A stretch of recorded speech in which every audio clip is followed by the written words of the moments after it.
सभी परमेश्वर के वचन बाइबल को पढ़ते हैं, लेकिन बहुत ज़रूरी है कि हम बाइबल का जो संपूर्ण पिक्चर है ना, वो हम समझ लें। जब ऐसा समझेंगे तो फिर बाइबल पढ़ने में मज़ा आएगा, और जब बाइबल के अलग अलग भागों को हम जब पढ़ेंगे तो हमें समझ में आएगा कि ये संपूर्ण पिक्चर में कहाँ फिट होता है।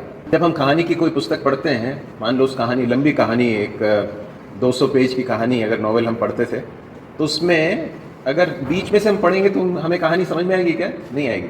शुरू से अंत तक जब हम पढ़ते हैं तो हमें क्या मिलता है? पूरी कहानी का पिक्चर हमें मिलता है। और उसके बाद फिर अगली बार जब आप पढ़ेंगे बीच में से, पूरी कहानी में वो भाग कहाँ फिट हो रहा है ये समझ में आता है। तो इसलिए बहुत ज़रूरी है कि हम बाइबल को एक संपूर्ण पुस्तक के रूप में, उसकी एक कहानी जो है आरंभ से लेकर अंत तक की जो उसकी कहानी है, उसका जो टाइमलाइन है, उसे समझ लें। तो उसके लिए ज़रूरी है कि हम बाइबल सर्वेक्षण करें। तो हम देखने वाले हैं कि बाइबल की में कितनी पुस्तकें हैं, उसको किस तरह से विभाजित किया जा सकता है इत्यादि। बाइबल को प्रमुख रूप से 2 भागों में विभाजित किया गया है। कौन कौन से 2 भाग हैं? पुराना नियम और नया नियम, है ना। आपके पास जो बाइबल है उसमें पुराना नियम भी है और नया नियम भी है। करीब करीब ऐसा कह सकते हैं कि 2/3 भाग जो है वो पुराना नियम है, और उसके बाद फिर 1/3 जो है वो क्या है? नया नियम। हमने पिछले दिनों मलाकी की पुस्तक में वाचा के बारे में सीखा था, है ना। याद है आपको वाचा क्या होती है? जिसमें परमेश्वर मनुष्यों के साथ एक प्रतिज्ञा करते हैं, एक वाचा में आते हैं, जो बहुत ही गंभीर एक प्रतिज्ञा है, एक एग्रीमेंट है ना। उसको तोड़ना मतलब बहुत गंभीर बात होती है। तो नियम जो शब्द है उसके लिए एक दूसरा जो शब्द है वो क्या है? वाचा। तो पुरानी वाचा और नई वाचा, इस तरह से हम कह सकते हैं। अच्छा, बाइबल में कितनी पुस्तकें हैं? 66 पुस्तकें, 66 पुस्तकें, ठीक है। पुराने नियम में कितनी है? 39 है, ठीक है। और नए नियम में कितनी है? 27 पुस्तकें, ठीक है। ओके, अब देखिए आपको जो नोट्स दिए गए हैं उसमें आप ध्यान से देखें तो आपको समझ में आएगा कि पुराने नियम को और नए नियम को फिर और अधिक विभाजित किया गया है, ठीक है। प्रमुख विभाजन कितने हैं? 2 हैं। कौन कौन से हैं? पुराना नियम और नया नियम। पुराने नियम का अभी हम देखेंगे। पुराने नियम में क्या क्या है? व्यवस्था की पुस्तकें हैं, उसके बाद इतिहास की पुस्तकें हैं, उसके बाद काव्यात्मक पुस्तकें हैं जिसको पोएट्री कहते हैं, और उसके बाद भविष्यवाणियां हैं, ठीक है।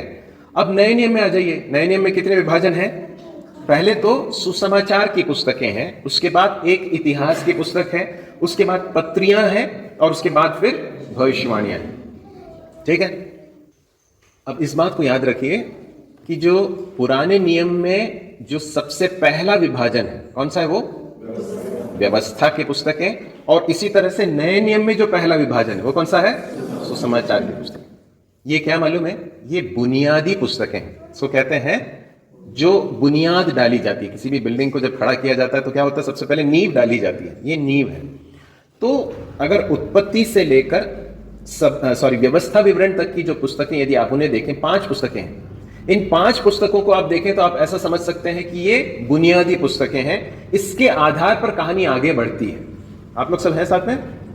ठीक है। इसी तरह से नए नियम में सुसमाचार की जो पुस्तकें हैं वो भी क्या है? बुनियाद है, जिसके आधार पर कहानी आगे बढ़ती है, ठीक है। अब हम पुराने नियम के सर्वेक्षण को देखने जा रहे हैं। इससे पहले कि हम पुराने नियम के सर्वेक्षण में जाएं, एक और बात बताकर मैं आगे बढ़ना चाहता हूं। देखिए, यदि आप भविष्यवाणियां की पुस्तकों को देखें तो वहां पर उसमें कितने हैं? संख्या में कितने बता सकते हैं क्या जी? 17 पुस्तकें। कौन कौन सी हैं? यशायाह से लेकर मलाकी तक की पुस्तकें, ठीक है। अब इसमें यशायाह से लेकर दानियल तक कितनी पुस्तकें हैं? कितने हैं? 5 हैं। इनको कहते हैं मेजर प्रॉफिट्स या प्रमुख भविष्यद्वक्ता की पुस्तकें, है ना। और उसके बाद फिर जितने हैं होशे से लेकर मलाकी, इनको कहते हैं माइनर प्रॉफिट्स। क्या कहते हैं? माइनर प्रॉफिट्स मतलब ये छोटे भविष्यद्वक्ता की पुस्तकें या छोटी भविष्यवाणियां। अब देखिए, इसको इसलिए नहीं कहा जाता है कि ये कम महत्व वाले हैं, इसलिए नहीं, परंतु उसमें उसकी जो संख्या है ना, मतलब यदि आप देखें यशायाह से लेकर दानियल तक की पुस्तकों को देखें तो आपको समझ में आएगा कि उसमें ज्यादा अध्याय हैं, है ना, ज्यादा उसको समय कवरेज दिया गया है। तो उसको क्या कहते हैं? मेजर प्रॉफिट्स कहते हैं या प्रमुख भविष्यवाणियां कहते हैं, और उसके बाद जो छोटी भविष्यवाणियां, बड़ी या छोटी, इस तरह से हम कह सकते हैं। ठीक है, व्यवस्था की पुस्तकें कौन कौन सी हैं? उत्पत्ति, निर्गमन, लैव्य व्यवस्था, गिनती और व्यवस्था विवरण। ठीक है, और उसके बाद फिर कौन सा विभाजन है? इतिहास। पहला ये जो भाग है, कौन सा भाग है? व्यवस्था की पुस्तकें जो है, ये 5 पुस्तकों का एक संकलन है जिसको अंग्रेजी में कहते हैं पेंटाट्यूक। क्या कहते हैं? पेंटाट्यूक। पेंटा मतलब 5, है ना? 5 पुस्तकों का संकलन, इस तरह से समझ सकते हैं। किसने लिखा है इन पुस्तकों को? मूसा ने लिखा है। अब ये जो 5 पुस्तकें, ध्यान से सुनिए इस बात को, ये जो 5 पुस्तकें हैं, इसमें प्रमुख रूप से क्या हो रहा है? इसमें हो ये रहा है, परमेश्वर ने अपने लिए एक विशेष लोगों को चुनकर अपनी प्रजा बनाया। उनका नाम क्या है? इज़राइल, है ना? तो उनका निर्माण इस पुस्तक का प्रमुख, इस संकलन का, या 5 पुस्तकों का, व्यवस्था की पुस्तकों का प्रमुख विषय क्या है? परमेश्वर ने किस तरह से अपने लिए एक लोगों का समूह बनाया, फिर एक अपने लिए एक प्रजा तैयार की, है ना? तो हम जानते हैं कि इब्राहिम नाम का एक व्यक्ति था जिससे परमेश्वर ने प्रतिज्ञा की, उसे बुलाया, अलग किया और उससे एक बहुत बड़ी जाति बनाई, और उसके बाद फिर परमेश्वर उसके साथ वाचा बांधता है, इज़राइल एक बहुत बड़ी जाति बन जाती है। उसके बाद फिर हम जानते हैं कि वो लोग कहाँ चले जाते हैं? मिस्र में जाते हैं। मिस्र में वो गुलामी में जाते हैं। उसके बाद मूसा नाम के एक व्यक्ति के द्वारा परमेश्वर उन्हें छुड़ाकर एक दूसरे देश में ले जाता है। कौन सा देश है वो? कनान देश, है ना? तो हम अब एक एक पुस्तक को समझने वाले हैं, है ना? बहुत जल्दी जाएंगे। ये सर्वेक्षण जो है, ये बहुत डिटेल स्टडी नहीं है, ये इसलिए हम कर रहे हैं ताकि आपको एक पूरा पिक्चर मिलना चाहिए। ठीक है, तो पहली पुस्तक कौन सी है? उत्पत्ति। ये जो शब्द है उसका अर्थ क्या मालूम है? उत्पत्ति का मतलब क्या है? तो उत्पत्ति को अंग्रेजी में कहते हैं जेनेसिस। जेनेसिस मतलब बिगिनिंग, किसी भी बात का आरंभ, है ना? तो ये जो पुस्तक है, ये इस बात को रिकॉर्ड करती है कि किस तरह से सारी सृष्टि का निर्माण हुआ, आरंभ हुआ, किस तरह से मनुष्य का आरंभ हुआ, किस तरह से विवाह का आरंभ हुआ, किस तरह से पाप का आरंभ हुआ, और किस तरह से परमेश्वर ने पाप के निवारण के लिए आरंभ किया, किस तरह से राष्ट्रों का आरंभ हुआ, किस तरह से प्रमुख लोग जो अब्राहम, इसहाक, याकूब और यूसुफ नाम के लोगों ने परमेश्वर के पीछे चलकर परमेश्वर को प्रसन्न किया। ये सारी बातों को हम इस पुस्तक में देख सकते हैं। ठीक है, तो पहली पुस्तक कौन सी है? उत्पत्ति की पुस्तक। हमेशा इस बात को याद रखना, उत्पत्ति मतलब पहली पुस्तक है। पहली पुस्तक होने के कारण उसमें सारी चीजों का क्या है? बिगिनिंग है, आरंभ है। सारी बातों की उत्पत्ति को देख सकते हैं, है ना? तो मनुष्य की उत्पत्ति हो, पाप की उत्पत्ति हो, उद्धार की उत्पत्ति हो, सारी बातों को हम कहाँ देखते हैं? उत्पत्ति की पुस्तक में देखते हैं। प्रमुख विषय क्या है इसमें? परमेश्वर ने अपने लिए एक प्रजा को चुनकर अलग किया। वो कौन था? कौन थे? इजरायली लोग। किसके द्वारा उत्पन्न हुए? कौन था उनका मूल पिता? इब्राहिम। ठीक है, फिर परमेश्वर ने इब्राहिम से कहा कि मैं तुझे आशीष दूंगा, तेरे द्वारा सारी जातियां आशीष पाएंगी, जो तुझे आशीष दे वो आशीष पाएंगे, जो तुझे श्राप दे वो श्रापित होंगे। ठीक है, उसके बाद क्या होता है? उत्पत्ति के पुस्तक के अंतिम भाग में आते आते क्या हो जाता है? इज़राइल जो है एक बहुत बड़ी जाति बन जाता है। सही है कि नहीं? ठीक है, अब आ जाते हैं अगली पुस्तक में। पहला पुस्तक कौन सा था? उत्पत्ति की पुस्तक। दूसरी पुस्तक कौन सी है? निर्गमन की पुस्तक। निर्गमन का अर्थ क्या है? आगमन का अर्थ क्या है? आगमन का मतलब आना, निर्गमन का मतलब जाना, है ना? निकल जाना, निकलना, यह है उसका। तो जैसा कि शब्द से समझ में आता है, निर्गमन जो पुस्तक है वो ये सिखाती है कि किस तरह से परमेश्वर के लोग अर्थात इजरायली लोग जो मिस्र नाम के एक देश में गुलाम बन गए थे, वहां से गुलामी से छूट कर किस तरह से परमेश्वर उन्हें छुड़ाकर एक नए देश में लेकर जाता है। ये प्रमुख रूप से हमें कहां मिलता है? निर्गमन की पुस्तक। ठीक है, याद आ रहा है आपको? समझ में आ रहा है? पहली पुस्तक में क्या देखा था हमने? इजराइल का आरंभ और इजराइल किस तरह से बना, इस बात को हमने देखा। आरंभ बहुत सारी चीजों का है, प्रमुख रूप से क्या जो घटना हो रही है वहां पर क्या है? इजराइल राष्ट्र का, और बाकी सारे राष्ट्र भी बन रहे हैं, लेकिन इजराइल जो है एक विशेष राष्ट्र के रूप में, एक प्रजा के रूप में तैयार होते हुए हम देख सकते हैं। अब इजरायली लोग जो हैं वो कहाँ थे? मिस्र के देश में थे। यूसुफ को वहां बेच दिया गया था, परंतु यूसुफ के उस जाने के कारण परमेश्वर ने क्या किया? सारे इजरायली जो लोग हैं, जो दूसरे जो गोत्र के, सबको कहाँ लेकर आ गया परमेश्वर? मिस्र में लेकर आ गया। क्यों? क्योंकि अकाल पड़ा था ना, यहाँ पर अकाल पड़ा तो उनको वहां जाना पड़ा। और उसके बाद हम जानते हैं कि वहां पर फिरौन राजा जो है वो यूसुफ को एक बहुत बड़ा स्थान देता, वहां का प्रधानमंत्री बन जाता है। और उसके बाद फिर यूसुफ के कारण इजरायली लोग बहुत फलते फूलते हैं और बड़ी प्रजा बन जाते हैं। उसके बाद फिर हम जानते हैं कि एक नया एक व्यक्ति राजा आता है जो इजरायली लोगों को बिल्कुल पसंद नहीं कर रहा था। उसने क्या किया? सताना आरंभ किया और गुलाम बना लिया। और उसके बाद फिर हम जानते हैं कि वो लोग बहुत परेशान थे, इजरायली लोग बहुत परेशान थे। परमेश्वर की दुहाई देते हैं, परमेश्वर एक व्यक्ति को उनको छुड़ाने के लिए भेजता है। उसका नाम क्या है? मूसा, है ना। तो निर्गमन की पुस्तक में आरंभ के अध्यायों में क्या दिखता है? परमेश्वर एक छुड़ाने वाले व्यक्ति को भेज रहा है। वो कौन है? मूसा है ना। परमेश्वर मूसा के द्वारा इजरायली लोगों को छुड़ाता है और उसके बाद एक नए स्थान में पहुंचाता है। तो निर्गमन की पुस्तक जो है वो गुलामी से आरंभ होती है और उसके बाद किस तरह से उसका अंत होता है? निर्गमन किस तरह से कंक्लूड हो रहा है? परमेश्वर अपने लोगों के साथ आकर क्या कर रहा है? वास कर रहा है, इसके साथ कर्म होता है। तीसरी पुस्तक कौन सी है? लेव्य व्यवस्था। इजरायली लोगों को क्या दिया गया था? व्यवस्था दी गई थी। तो लेव्य व्यवस्था, इसका अर्थ क्या है? इसका अर्थ यह है कि परमेश्वर ने उत्पत्ति की पुस्तक में क्या बनाया? अपने लिए एक प्रजा को बनाया और उसके बाद निर्गमन की पुस्तक में उन्हें गुलामी से छुड़ाकर लेकर आया। परमेश्वर अब उनके साथ वास कर रहा है। अब यहां पर लेवी व्यवस्था की पुस्तक में परमेश्वर इस बात को प्रकट कर रहा है कि परमेश्वर के लोगों को परमेश्वर के पास आने के लिए रास्ता क्या है, किस तरह से एक पापी मनुष्य परमेश्वर, पवित्र परमेश्वर को अप्रोच कर सकता है। आप लोग हैं मेरे साथ? देखिए, परमेश्वर अब उनके बीच में है, वास कर रहा है। उस परमेश्वर की उपस्थिति में कैसे जाना है, क्या लेकर जाना है, किस तरह से उसकी आराधना करनी है ना। इन सारी बातों का विवरण हमें कहां मिलता है? लेवी व्यवस्था में मिलता है। परमेश्वर ने आज्ञाओं को दिया। परमेश्वर ने कहा कि तुम्हारे लिए ये सब आज्ञा है, तुम ऐसा करना है, ऐसा नहीं करना है। बहुत सारे बलिदानों को हम वहां पर देख सकते हैं और बहुत सारे उत्सवों को या फिर पर्वों को हम देखते हैं, है ना। तो पहला है ऑफरिंग्स और दूसरा है फीस, या फिर पहले है बलिदान और उसके बाद फिर क्या है?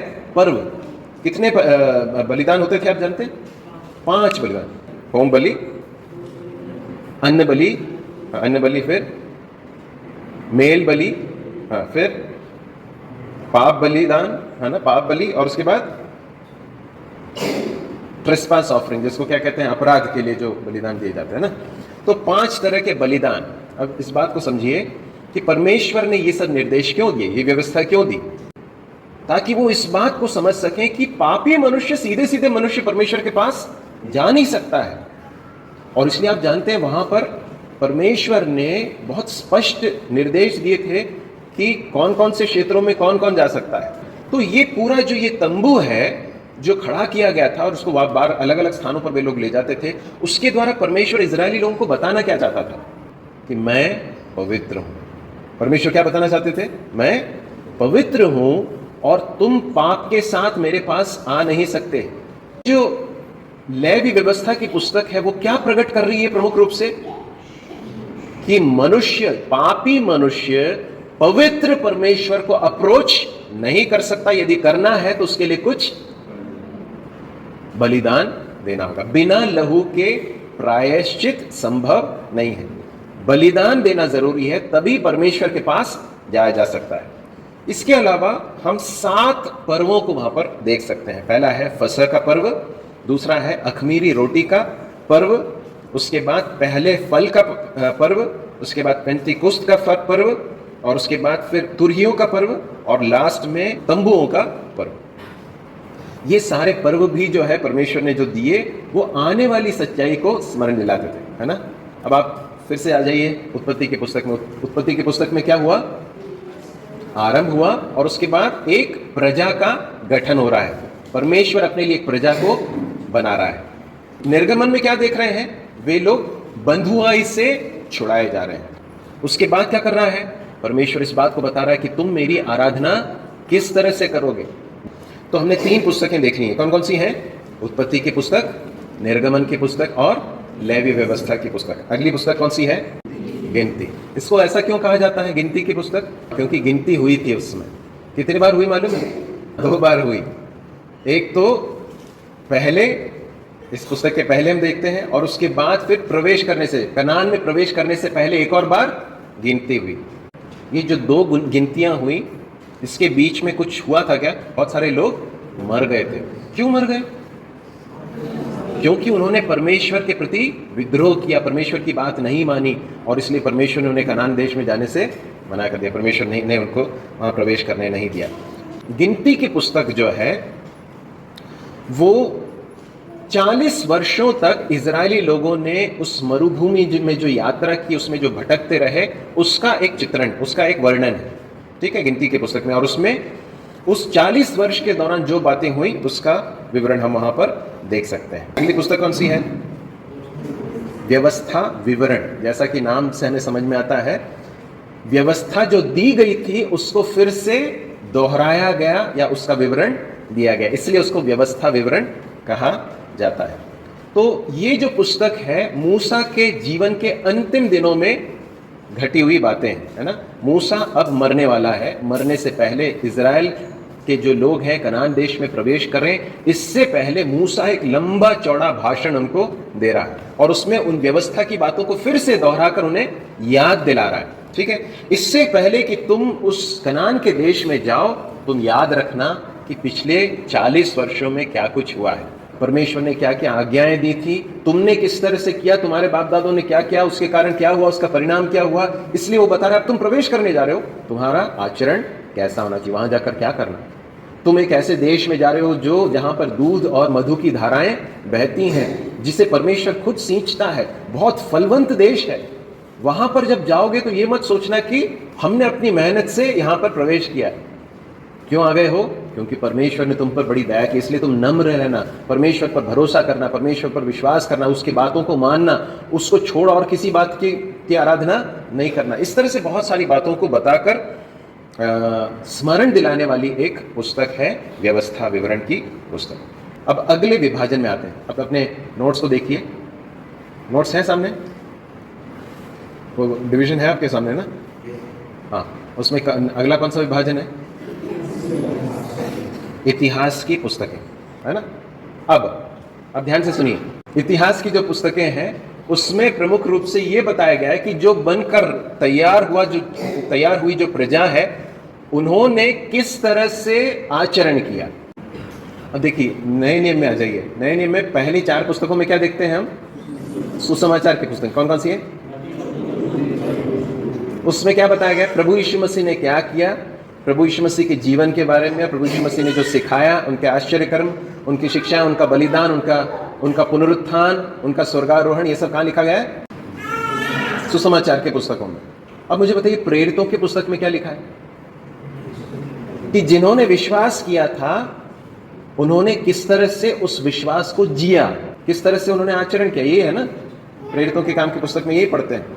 इसी तरह से, आप उसको छोड़ दीजिए, इसी तरह से व्यवस्था की पुस्तकों में हम जब यहाँ ये देखते हैं कि इजराइल का गठन हुआ, इजराइल का फॉर्मेशन हुआ। इतिहास की पुस्तकों में हम ये देखते हैं कि इजराइल ने किस तरह से परमेश्वर के प्रति व्यवहार किया, उनका आचरण कैसा था। कौन कौन सी पुस्तकें हैं? यहोशू से लेकर एस्तेर तक की पुस्तकों में आप देख सकते हैं इजरायली लोगों के जीवन को, उनके इतिहास को आप देख सकते हैं। ठीक है, आपको क्या लगता है कैसा रहा था वो दौर? सार में कहें तो कह सकते हैं कि बहुत ही निराशाजनक रहा। उन्होंने परमेश्वर को प्रसन्न नहीं किया, परमेश्वर के विरुद्ध बहुत सारी बातें की। तो इस पूरे जो पुस्तकें हैं उसमें प्रमुख रूप से ये समझ में आता है कि इजरायली लोगों का आचरण बहुत अच्छा नहीं था, बहुत एनकरेजिंग नहीं देखने को मिलता। हम इस अध्ययन को फिलहाल अभी यहाँ पे समाप्त कर रहे हैं। प्रभु ने चाहा तो इतिहास की पुस्तकों से हम आगे बढ़ेंगे। ये जब डिविजन्स पूरे हो जाएंगे और उसके बाद हमें पूरा एक बाइबल सर्वे हो जाएगा, तब आपको बाइबल पढ़ने में मज़ा आएगा, और अधिक मज़ा आएगा। क्यों? क्योंकि आपको समझ में आएगा कि अभी आप जो पढ़ रहे हैं वो कहाँ पर फिट होता है उस पूरी कहानी में। हम परमेश्वर के वचन को जब पढ़ते हैं तो हमें समझ में आता है कि ये एक पुस्तक है। कैसी है? एक पुस्तक है। बहुत सारी पुस्तकें इसमें हैं। कितनी पुस्तकें हैं? 66 पुस्तकें हैं। परंतु इसका जो लेखक है वो कौन है? पवित्र आत्मा है, परमेश्वर है, और इसलिए इसमें एक तरह की एकता है। करीब 1600 वर्षों के अंतराल में 40 से अधिक लेखकों ने इसे लिखा, परंतु इसमें कोई विरोधाभास नहीं। उत्पत्ति से लेकर प्रकाशित वाक्य तक हम एक स्टोरी लाइन को देख, इसमें हमें समझ में आता है कि कहानी प्रोग्रेस हो रही है, किस तरह से परमेश्वर ने इस कार्य को अंजाम दिया, ये अपने आप में बहुत अद्भुत है। तो प्रभु हमारी सहायता करेंगे, प्रभु ने चाहा तो आगे हम जाकर देखेंगे, लेकिन मैं आपसे आग्रह करना चाहता हूं कि हमने अभी तक जो देख लिया उसको घर जाकर भी देखें, और जो बाकी जो डिविजन्स हैं उसको आप घर में जाकर थोड़ा सा और उसे पढ़ने की कोशिश करें, है ना। तब आपको समझ में आएगा कि आप जो अभी पढ़ रहे हैं वो कौन से डिवीजन में या कौन से विभाजन में आता है, आपके लिए बहुत इंटरेस्टिंग होगा। प्रभु हमारी सहायता करें। हम प्रार्थना करके समाप्त करें।